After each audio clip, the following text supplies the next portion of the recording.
அதிமுகவின் சொத்துக்களை எடப்பாடி பழனிசாமி அவர்கள் விற்று வருகிறாரா என்ற ஒரு பிரச்சனை தற்பொழுது புதிதாக பன்னீர்செல்வம் தரப்பிலிருந்து எழுந்துள்ளது. அதிமுகவின் அலுவலக சொத்துக்களை தற்பொழுது எடப்பாடி பழனிசாமி அவர்கள் விற்றுதான் பொதுக்குழுக்களை நடத்தி வருவதாகவும் தனது சொந்த தேவைகளை பூர்த்தி செய்து வருவதாகவும் பன்னீர்செல்வம் அவர்கள் பகிரங்கமான குற்றச்சாட்டுகளை முன்வைத்திருக்கிறார்.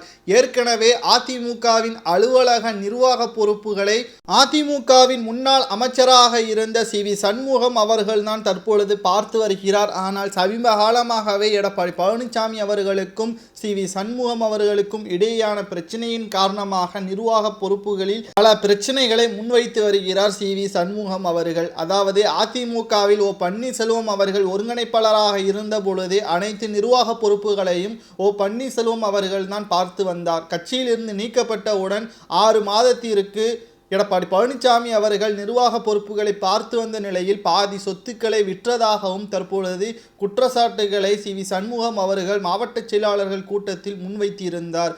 இதனை ஆதாரத்துடன் பன்னீர்செல்வம் அவர்களுக்கு கிடைக்கப்பெற்றிருந்த நிலையில் மீண்டும் வழக்கு ஒன்றை தொடர உள்ளதாகவும் அதிமுகவின் அதிகாரப்பூர்வமான சொத்துக்களை விற்று தனது தேவைகளை பூர்த்தி செய்து வருவதாக பகிரங்கமான குற்றச்சாட்டுகளையும் முன்வைத்திருக்கிறார் பன்னீர்செல்வம் அவர்கள்.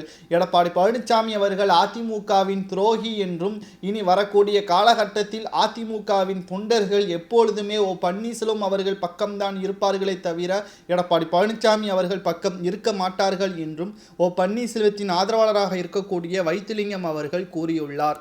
இது போன்ற அதிமுகவின் சொத்துக்களை விற்பதற்கு யாருக்கும் உரிமை கிடையாது என்றும் எடப்பாடி பழனிசாமி அவர்கள் அதிமுகவின் பொதுச் செயலாளராக இருப்பதால் அவர் அதிமுகவை உரிமை கொள்ள முடியாது என்றும் அதிமுகவில் உள்ள எல்லா பொறுப்புகளும் தொண்டர்கள் முன்னிலையில் தான் பிரகடனப்படுத்த முடியுமே தவிர தனிப்பட்ட முடிவு செய்ய முடியாது என்றும் பன்னீர்செல்வம் அவர்கள் மட்டுமல்லாமல் அதிமுகவின் மூத்த நிர்வாகியாக இருந்த பண்ருட்டி ராமச்சந்திரன் அவர்களும் கூறியுள்ளார்.